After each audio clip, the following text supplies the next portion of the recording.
Welcome to I Love My HBCU ? The podcast where we express our undeniable love for HBCUs, but where we are also not afraid to address a few tough questions. So, sit back, learn a little, love a lot, and rep your HBCU. Hello, everyone. It's yours truly, Tosin Richard of I Love My HBCU ?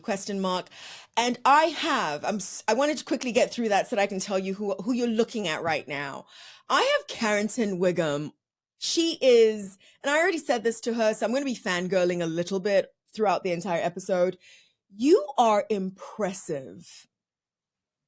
And she's just quiet. That. She's like, I appreciate that. I'm just like, I really appreciate that. You are truly impressive. And I could rattle off your resume. I'm not going to do that. You are clearly a Florida A&M University alum, number one.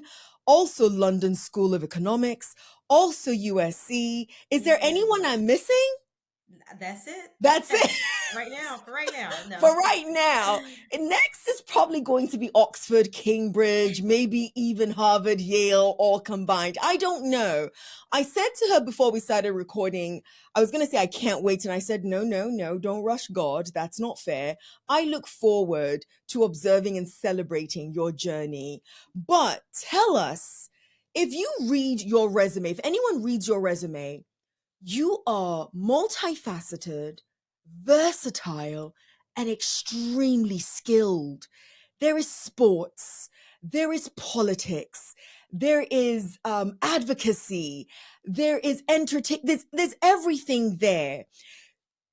How would you describe Carrington Whigham? I love that. First, I'm so grateful to be here because I'm over here smiling from ear to ear. This is good. This is great. Thank you. I really appreciate it. So the good thing is that sometimes I'm like, you know what? I want to be in the entertainment industry today to help with like social impact in the production way. And then I'm like, you know what? I have that experience. And then the other day I'm like, well, I want to bring that experience and those skills to this field. So in a way, it can be binding, but in another way, in my head, which I feel like really helps to the success, is the fact that I feel like if my resume is not limited, if my experience is not limited, I should not limit myself. So I would just describe myself, one is limitless, which sounds really corny, but again, like that mindset in all these spaces I enter, I'm like, oh, I have experience doing this. Like, how can those bridges gap? How can I transfer these skills to this space and make it the best that I can do? So I would just describe myself as like confidently limitless and delusional. A little delusion never hurt anyone. I agree with you. I actually think a little delusional does not hurt. I really Yes. do. With the right intentions, delusion will take you so far because why would you ever limit yourself? You know what, Carrington? You stepped into the space of calling yourself delusional, and I cannot remember that there's somebody that I'm hearing the person's voice in my head, and I apologize that I cannot remember the person's name, but it's one of those speakers that we all listen to, right? I don't want to give it to Stephen Bartlett because I don't think it's him, but I've heard somebody say that their superpower is being delusional. Wow. And the reason why they see it as a superpower is when you meet them, they're actually quite shy. And they're actually somebody that you would think is quite restricted. And because they know that that's who they are and that's what they give off, they must step into a space of feeling and being delusional to go after every single thing they want to get. So I love that that's what you're choosing to describe yourself as. Yes. I really do. With a positive connotation, because I know sometimes we drag that word, but you literally can use it, like you said, as your superpower. Absolutely. You are, as I rattled off some of the key highlights of your resume, I mentioned that you also dabbled into sports. You were a co-host for a sports show. It was Paramount CBS, if I'm not mistaken. What was the name of the show? We Need to Talk. So I was a co-host, but I did work on the production aspect in the media. My apologies. No, it's okay. Now, I want you to talk about sports for 2 seconds. So we heard recently that Whoopi Goldberg is either investing or core owner of a sports channel that she's delving into. And I personally love when I hear about women, not just the players, but women getting a little bit more interested in sports because people think we do not know what the heck we are talking about when it comes to sports. But sports is entertainment, let's be fair. Yeah. And we do have a special role to play. What is it about whatever sport it is that you are inclined to that made you have it as something even professional that you want to work on? Yeah, to me, it was about basketball. So growing up, I played all types of sports, but basketball, I was like, I'm kind of good at this. Started getting a little attention, but it became apparent to me that the women that I grew with and shared these courts and spaces with, like it was just basketball. In Hmm. my head, I'm like, I feel like there's so much more to all of us. So I had to make sure that I wasn't confined with just that layer. But when you're playing competitively, it's so important that it is just your focus. So I 100% understand. But I knew the importance of making sure that the layers were there for me. I had one day I had to make the decision: am I going to play basketball for the forever? And that is no, because I'm like, there's so much more to me. So I think basketball is what piqued that interest in about these channels and these women making sure that these avenues are here for us is so beautiful. Like working on the first ever all women sports talk show was like that's groundbreaking. That's phenomenal because we deserve to be in these spaces to have these conversations and to cheer each other on. Yes, yes, yes, and more yes to all of that. Honestly, I want to see more. To the powers that be that hear this, I want to Yes. see more women talk shows, sports talk shows. That's just women. I'm sorry. Yes, just women. I find that when I listen to the men think they know what they're talking about. Some of them Yes. do. Some of them do. But a good portion of them, it's just pontification. And I'm Yeah. sorry. I'd rather listen to a woman who, because they don't expect us to know what it is we're talking about, we end up actually having studied what it is Yes. that we're going to talk about first. And so it's fully knowledge that we're going to be Right. giving people, fully And then sometimes knowledge. I'm just like, oh, what are they about to say? Please don't say anything offensive. But they don't really care sometimes, do they? I mean, the standards are different, and it's They so are. sad. But I need us to, come to our senses when it comes to everyone. Like, we shouldn't just be held to a higher standard because we should know we have to show up to these spaces already correct. But it's like you guys too. Sometimes just put a little extra oomph to make sure all is well. Just a little, just a little. Before I pivot and get fully into your Florida A&M university experience, Carrington, can you give all the HBCU student athletes specifically a message from the heart with regards to, I'm not going to tell you what with regards to, that's leading. That's not right, Tosin. But I want you, I'm surrounded by student athletes, and there's so much in my head that I'm not saying intentionally. Yeah. But I want you to give, as somebody who you were an athlete who made sure she's got some professional experience in the world of sports, what would you say to HBCU student athletes? What advice would you give them? Yeah, I would say keep going. We see you already. Congratulations, because there's so many things in this world. There's so many places that could have bribed you, enticed you to go, but you decided to take your talents, your time, your efforts, your investments to an HBCU. You're already winning. Okay, to me, you're putting it in the community and you're thriving. You're representing well. So keep going. We see you. And two, again, you are bigger than the player. You are bigger than the university you attend. Make sure you represent well and you do what your life, what you enjoy. Do what you enjoy, and make sure that you're not bound to what sport you play, because let's be real, like we were blessed with so many gifts. So I encourage you, on and off the court, the field, the whatever it may be, that you are just always striving to be your best for yourself, period. Like, we Period. see you, we see you.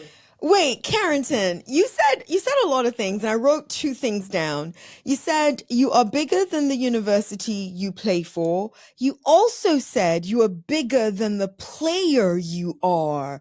Can you speak on that a little bit more? Right. I mean, HBCU life, we get there, we graduate, and we stay there. We think that that's, our bounds, and Mm. that's that's the biggest thing we'll ever accomplish. So a little bit about that came from that sentiment. And we're there, they're investing in us, we're investing in them. It's so important to, be grateful and to remind yourself of the presence, but think big. Think about how you can maximize all those resources now to take wherever you want to go in life. So that's what I mean by that. You're bigger than this HBCU. We love them and we want to be as big as we can, but someday we got to graduate, we got to move on. So make sure that you are maximizing everything for you. And I'm going to summarize all of that. Yes, Carrington please. is calling. You dropped it and it was beautiful. But I'm going to keep on bringing this what's it called? Gosh, limitlessly delusional aspect to everything you say. Carrington is calling you guys to be limitlessly delusional. That's literally what I heard from everything you just said. Don't limit yourself to the player that you are. Don't limit yourself to the university that you graduated from. You are bigger than that. And it might take you being a little bit delusional to see beyond that, because others might want to put you in a box. So that's Exactly. what I'm getting from And there. then the layers of who goes to this university and they get this person, these resources, this Absolutely. locker room. Absolutely. We're not worried about that. We're tunnel vision on what we have and where we plan to go. I love it. I love it. Carrington, I'm going to throw the rapid 67 at you. It's a rapid fire segment. I'm going to ask you a bunch of questions and I'm looking forward to your answers. And then I want to get into some of the social impact work that you've been doing because it's impressive. Okay. Are you ready? I'm ready. Carrington Whigham, describe your HBCU experience in one word.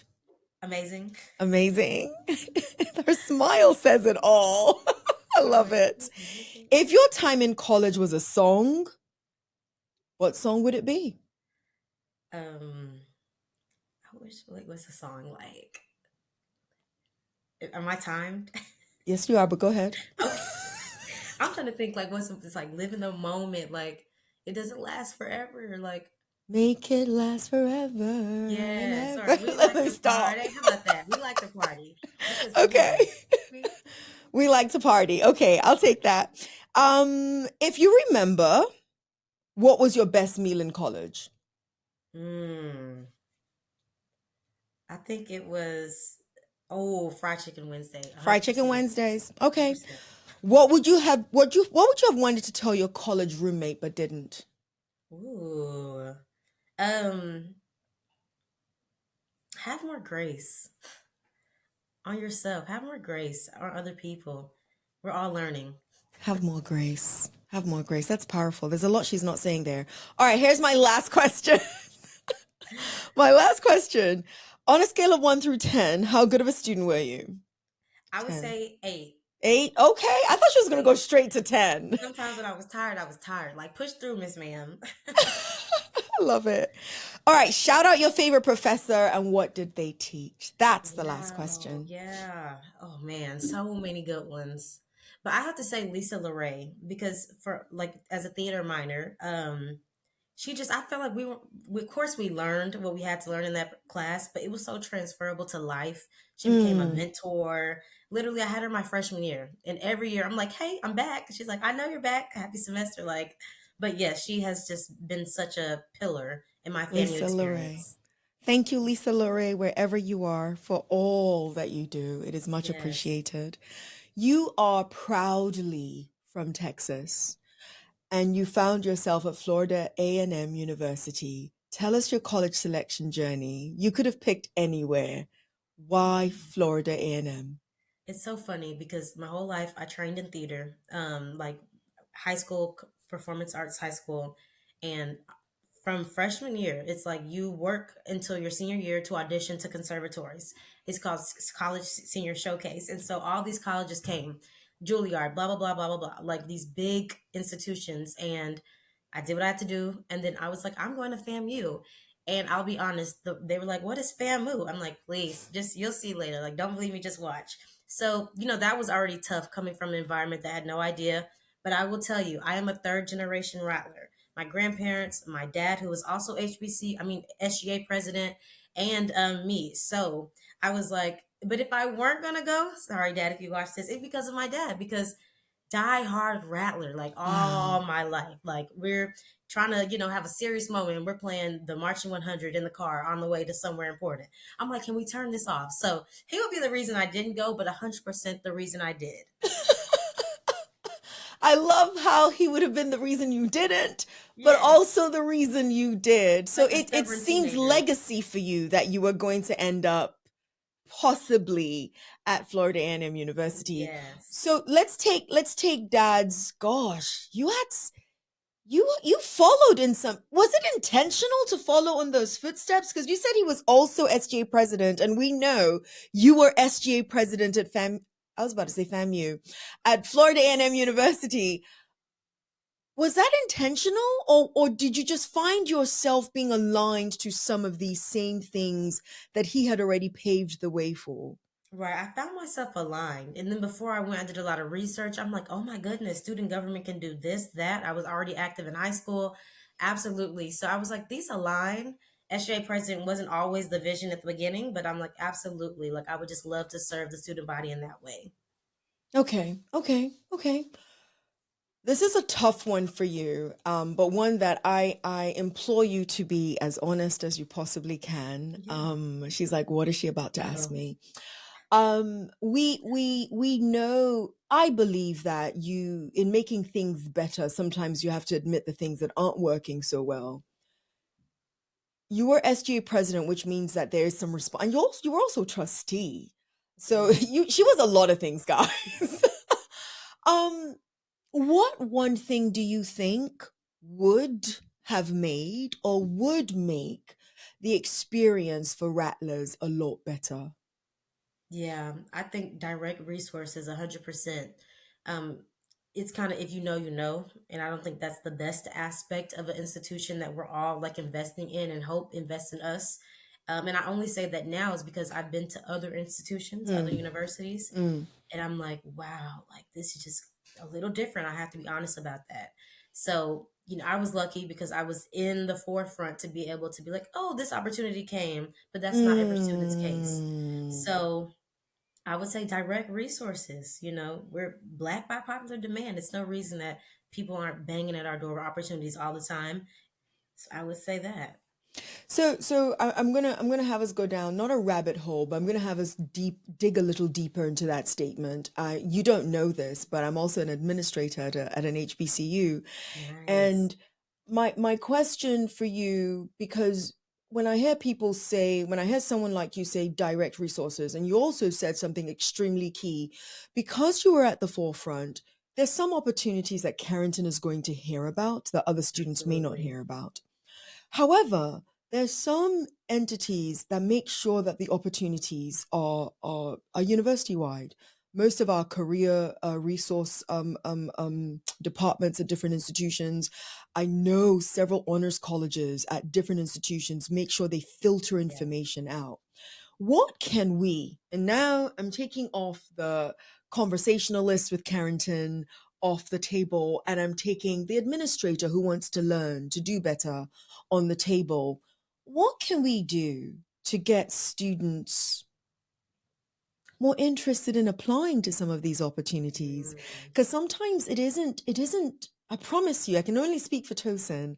Sometimes it isn't from lack of getting and trying to get their attention.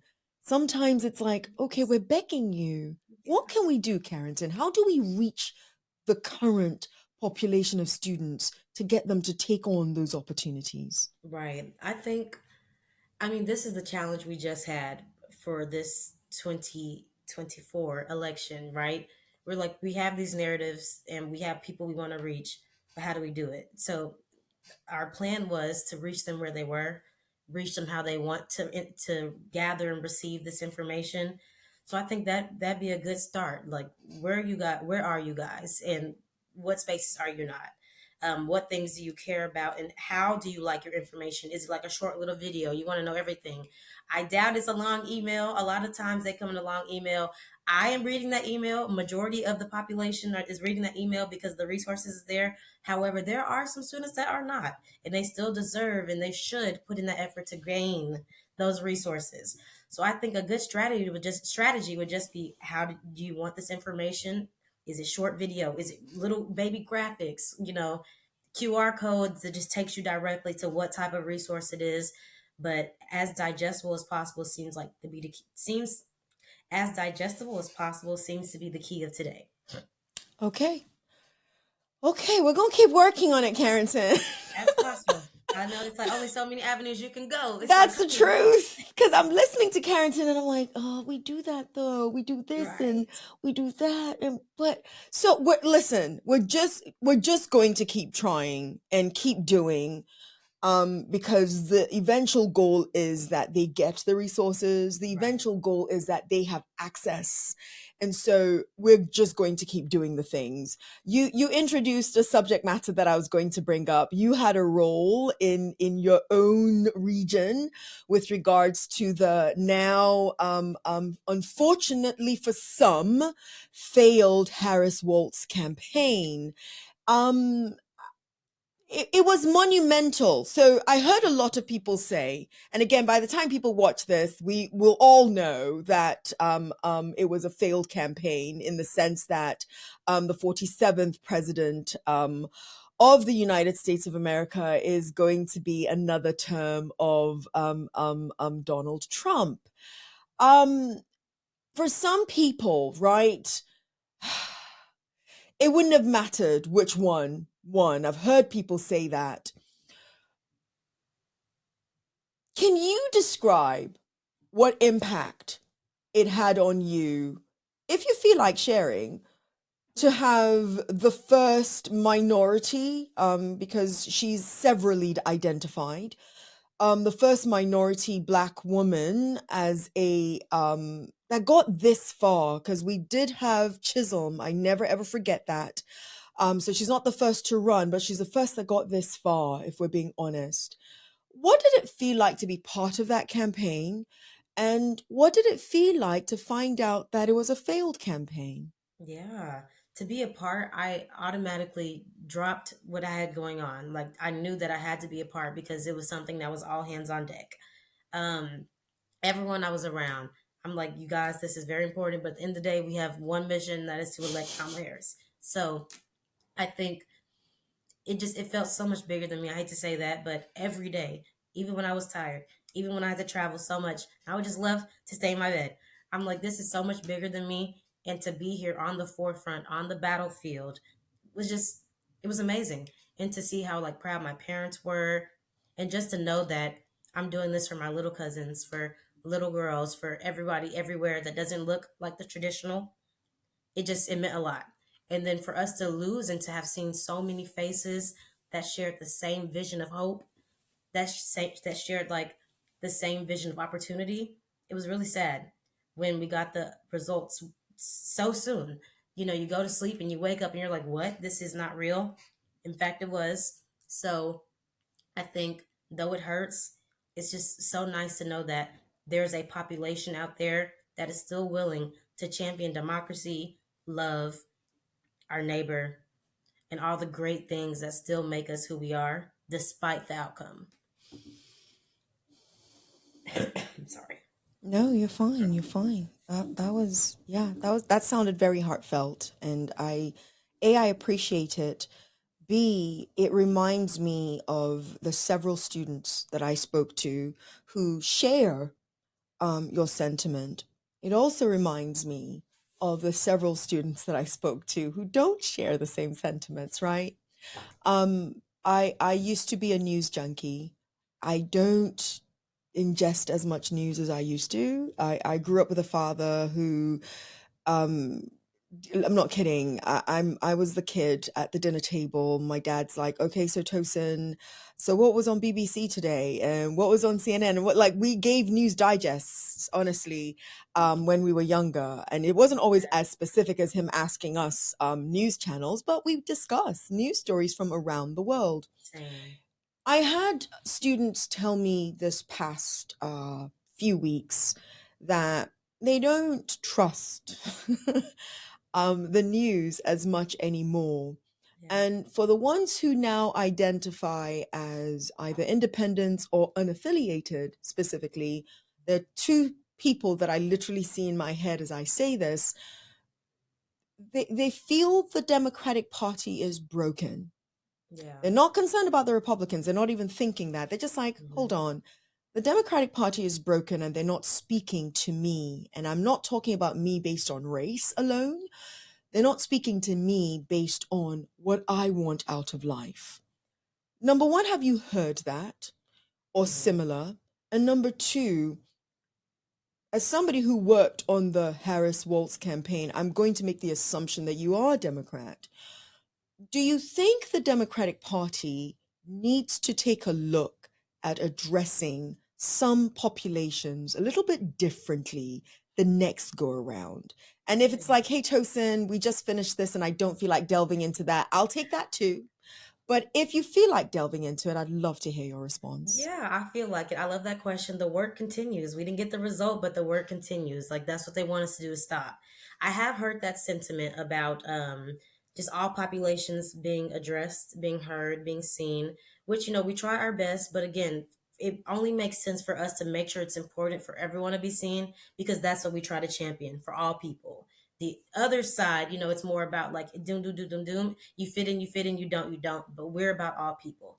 Another thing is the best way to control us is to divide us. Mm, So we're seeing a lot of division in the Democratic Party, and that just mm, is what it is. And it's not good because again, like we're better together, we're stronger together, and that's we all should be going towards one mission. But life is mm-hmm. not black or white. There's a lot of gray.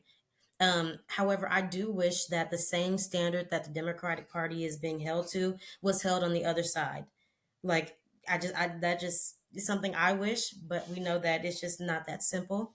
And I know that next go around it's gonna be a lot better. We see how we fell short. We see we hear things that are concerns, and we know what has to be addressed. So it's okay.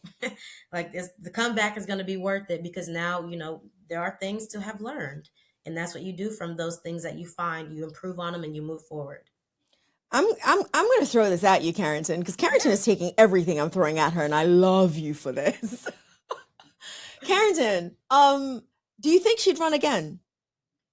I'm not too sure. I want her to because like there are a lot of obstacles out of the way, let's be honest now. So it seems like a clear trajectory. However, this had to hurt. This had to hurt. Mm, We saw mm. so much momentum worldwide, not as important, countrywide, nationwide, so important. It's just like how? But I hope she would. Carrington, we're not going to age you, but you might be, gosh, 19 at that, at just by on face value. You're young, is my point. And it's Roxane Gay, I'm glad I actually have the name correct in my head, who called out recently the elders in politics, regardless of party, regardless of party. She called all of them out, like, come on. Some of you are in your late 70s, some in your 80s, some early 70s, and you're still the ones running for yet another position and yet another position, and you might be really good at it. But why aren't you mentoring, doing a better job of, and I'm paraphrasing what she said, doing a better job. Actually, let me not paraphrase her. Let me quote her because her words were a lot more powerful than my paraphrasing. She said that if you are going to claim that the reason why you are still running is because there's nobody to take on the baton, why haven't you spent time making sure that there are people to pass the baton onto? That's what she said. I'm the one calling it mentoring. She said, why haven't you called people into those spaces? You're young. You worked on the Harris-Walz campaign, but Roxane Gay's statement is accurate. We can throw a whole bunch of names out there Yeah. of our elected officials that are in their mid to late 70s and above that don't seem to want to give up. They're doing well. So this isn't ageism. They're doing well. But you're on the way out, for lack of a better word. What are your thoughts on that, Carrington? And how do we get more of you, not just working for the campaign, but being the voices that we hear. Because chances are you'll be a whole lot more relatable to the different audiences that we're trying to get. I'm going to stop talking now. Go ahead. 100% agree. In the congressional space I just was in previous, mine was trailblazer for life, trailblazer, and I think her way of training us up was putting us in these spaces, and that's amazing. But a lot of people I worked for that work for different offices, different congressional members, did not have that same experience. And Hmm. I doubt it's a jealousy thing, but it's more of a like, I can't let go. Like the control has to Hmm. be mine for what, who knows. But they say you have to train up the next generation. So it's like, let's pass this torch in a loving way. Like it doesn't have to be so big where you're like, you're going to be glued to my hip. But again, a little goes a long way. So Yeah. I know like it has to start with mentorship. A lot of them, like there are transactional mentors. It's like, I'm here if you need me, I'll let her wreck. But no, like I want to pick your brain. I want to learn from you. You've had Hmm. a successful career. Like help me. What's next? So I still think that's a space that needs some real work. It's like Yes. we you know you can't leave us without anything. So go ahead and get started. I appreciate that. I appreciate that. And listen, you are from FAMU. I am a double HBCU alum, proudly so. Different universities, but proudly so. Um, so as I ask this question is being asked with the absolute knowledge that there is a lot of social impact activity on HBCU campuses. There is a lot of civic engagement activity on HBCU campuses. I'm fully aware of that.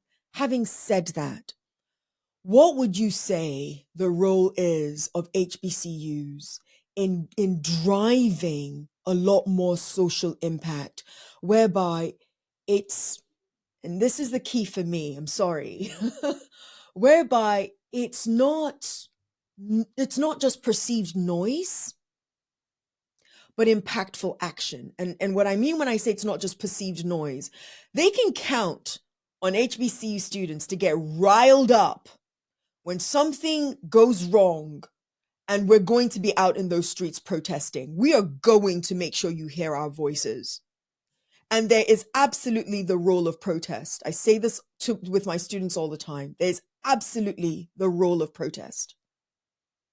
But once the protest dies down, now what? Yeah. So that's the question I'm asking you, as somebody who is HBCU bred, as somebody who is active in the social impact and civic engagement space. What role do you think HBCUs should take on? And I don't mean the big HBCU, I mean the little HBCU, i.e., the you, the I, who are in these spaces, who know the issues, who want to see change. What roles do you think we should be playing? Yeah. I think one, just to be transparent, something that really Please. irritates me is like the lack of seriousness sometimes. Hmm. I think as HBCU students, as you and I, we have to understand that we hold significant influence to the Black community, period. Even those people who did not attend a HBCU, they still look at Black students, Black and brown students, and they're like, wow, like I just love what they represent, I love what they do, and I love how they carry themselves. That is just a fact.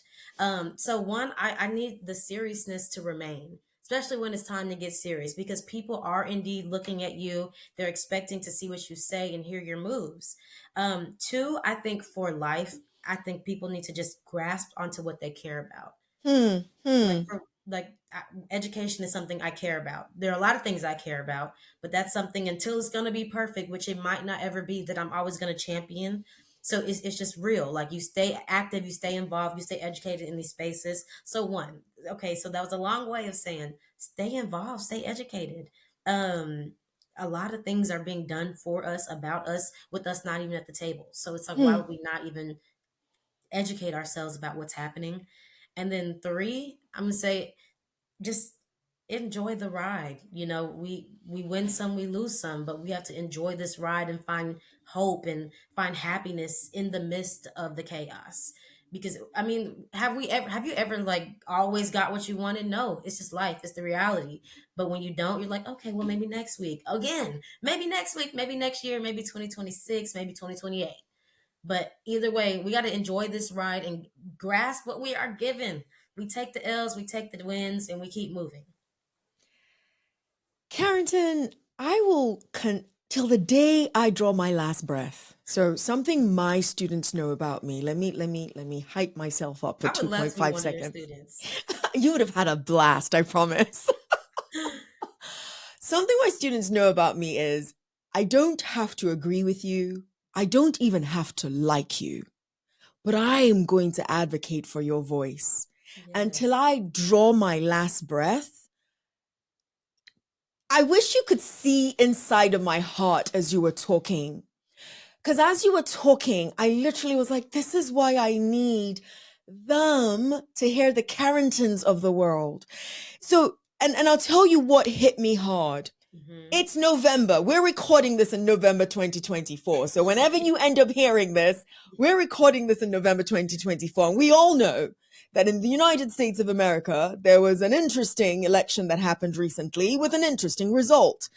And for most of the people that I have come across, I mean, they've been shaken and there's this doomsday prediction and all of the stuff. But listen to what Carrington said, guys. We win some and we lose some. Go along for the ride. You've never gotten every single thing you've asked for. It doesn't mean it's the end of the world. So even though you may not necessarily like the result, it really doesn't mean that all is lost. I want CNN to hear you say that, Carrington. I want MSNBC to hear you say that. I want Fox News to hear you say. I'm not kidding. I want everybody to hear the Carrington Whighams of the world make the statements that are necessary for this generation to hear. And I need them listening to you more because they try to constrain us. Like, oh, there's nothing you can do. Just be sad, wallow in it. No, we have so much more work to do. I love you, Carrington. I really do. I'm so happy to be here. I love you. And I am speaking to my elders at this point because my age is ambiguous and I love that. So people think I'm a little younger than I am on most days, and I'll take it on every single day. But to my elders who end up hearing this, I need you to listen to the Carrington Whighams of the world. Carrington Whigham isn't wallowing under a rock somewhere saying all is lost. No, she's saying there's so much work to do. And to the HBCU families who typically get involved, listen to the 3 things she said. But there's one thing you said that is going to stay with me. You said care. You literally said care about something and do something within that space within which you care. Right. Because we can't take on all the issues all at once. Exactly. But if we took a couple of them or one, wouldn't that make a difference? Yeah. Carrington, would you ever consider being the president of Florida A&M University? That's a good question. I think down the road, possibly. Okay. You didn't say no. You did not say no. You did not say no. I love that. Asked me that. That's so funny. But yes, 100%. I love it. I think I would celebrate President Whigham of Florida A&M University someday. I think that would be mind-blowing. That'd be so fun. That would be fun. That would be absolute fun. Carrington, if not Florida A&M University, where? Yeah. Whew. No one's ever asked me that either. I think I would still choose an HBCU. So possibly Howard. Why? In my brain, I said she's going to pick Howard. Howard's my alma mater, by the way. Yeah. But in my brain, I said she's going to pick Howard. She's going to pick Howard. Yes. Okay. I'm not going to go where I wanted to go. I'm not going there. But if not Florida A&M University, can I tell you one other thing I really love about you? What? So if I had asked that question of somebody else, they would have literally said, I'd still be Florida A&M, which I think is a cop-out. You haven't picked the cop-out route for any of the questions I that I've asked appreciate you. that. You have answered. You've literally answered. So if not FAMU, it would be Howard. That's not bad. That's not bad at all. I love Yeah, that. still What's HBCU for sure. next? What's next for you, Carrington? Yeah, I still want to be in this impact space. So I'm not sure if that means it's just hard. I'm going to be honest. It's hard because it's so easy to fall behind, like just, to be somewhere and to be working forever. But at this stage, I know that I want to be like on the forefront at the tables where we're creating the menu, not really on the menu. Hmm. So not too sure, but I know that the education journey will still continue and the impact work. So Carrington Whigham, thank you for all that you have done, all that you will do, all that you continue to do in the social impact space. I do believe with all of my heart that you are a name we're going to hear aw, years to come, especially since you're going to continue being limitlessly delusional. I yes. love it. I love it. Is there anything that you're like, okay, Tosin, how could you not have asked me this, that you would love to share with our audience before we shortly wrap up? Yeah, I think I would have to just put out there the fact that the master's degree projection, like going to London, then going to USC and getting 2 degrees in 2 years, that to me, out of all the things I've done, it just meant the most because not just about the attention that it garnered, but like the inspiration it gave to a lot of HBCU students. Like so many people now reach out, oh, how did you go study here? Like what it's like to study abroad. Do it, do it, do it. Let's schedule a call and let's get it done. 100% that there are places to be seen and to be experienced by Black people across the world. So I think that's something that's just been really on my mind that I want to champion for everyone right now. And I apologize for not bringing it up. I was going to That's focus okay. heavily on the HBCU space and the HBCU side. So I think if you had maybe gone to Howard University for the master's, I would have pushed it a little bit more. But I agree. I Yep. totally agree. And I appreciate you for being open. You literally said, let's schedule a call. So we will send your information out on our newsletter and have you reach you on your website. Yes. So that you're not going to be clogged. We're going to have them reach you out on your website. And I hope you get a few calls of people who might find it easier talking to somebody like you and not necessarily their administrator about the journey of Yeah. going through that. So I sincerely appreciate you. Carrington, finish this sentence for me. Okay. Because of my HBCU, I will not. Limit myself in any space. She's going to remain limitlessly delusional, I guys. So mean that. that I shouldn't. That's not surprising. I mean that.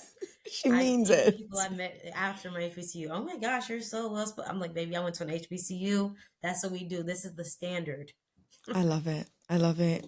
Leave our audience with a parting word or phrase on why you, Carrington Whigham, love HBCUs.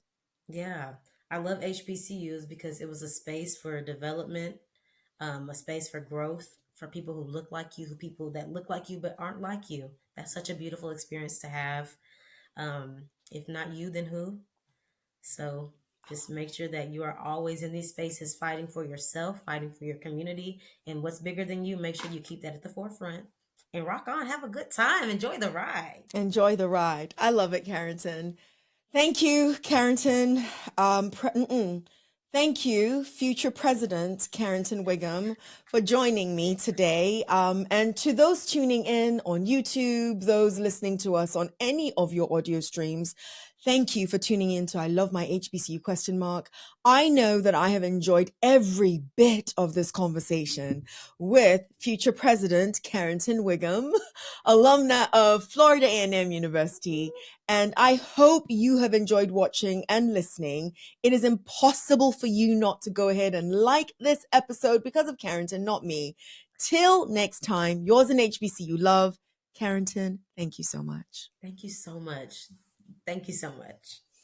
You've been listening to I Love My HBCU question mark. Let's keep the conversation going as we share our stories and encourage more practical support of HBCUs, whilst, of course, holding each other accountable. Don't forget to follow and subscribe for the latest episodes. Until next time, love and lift your HBCU.